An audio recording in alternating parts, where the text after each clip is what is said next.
9 सितंबर 1982 की एक सियाह रात को एक दीवाहकल माल बरदार जहाज बहराल काहिल की तूफानी लहरों से लड़ रहा था।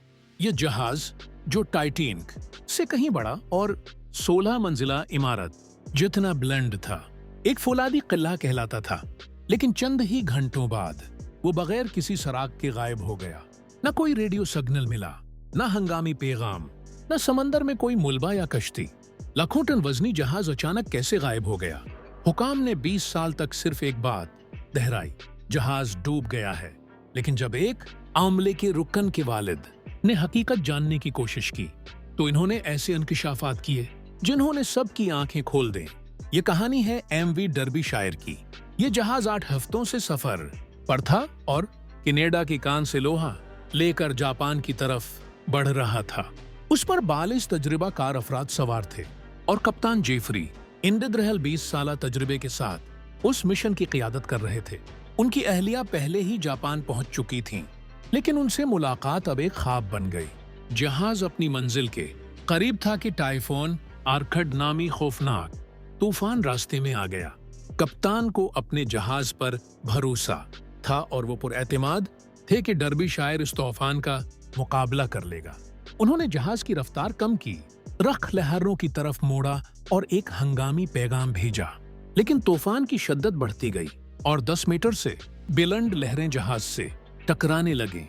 इसी दौरान करीबी 2 और जहाज भी उसी तूफान में फंसे, मगर अगली सुबह वो बहफाजत बंदरगाह पहुंच गए। डर्बीशायर का कहीं कोई निशान न मिला। कुछ दिन तक कोई खबर न आई, यहाँ तक कि मालकान ने भी उसे फौरन लापता रिपोर्ट नहीं किया। बिलाखिर एक बीन-अल-अक़वामी सर्च ऑपरेशन शुरू किया गया, लेकिन हेलीकॉप्टरों, जहाजों और तैयारों की वसीया तलाश के बावजूद न कोई कश्ती मिली, न तेल का निशान और न कोई मलबा। ऑपरेशन खत्म कर दिया गया और यह नतीजा निकाला गया कि समंदर ने उसे निगल लिया, मगर खानदानों ने यह मानने से इनकार कर दिया। खास तौर पर पीटर रिडयार्ड, जिन्होंने अपने बेटे को खो दिया था और जो खुद एक माहिर सर्वेयर थे। उन्होंने अपनी तहकीक में चौंका देने वाले हकायक सामने लाए। 1982 में एक और ब्रिज क्लास जहाज टाइन बुर्ज शदीद तूफान में फंस कर फट गया और मौजूजाना तौर पर अमला बच गया।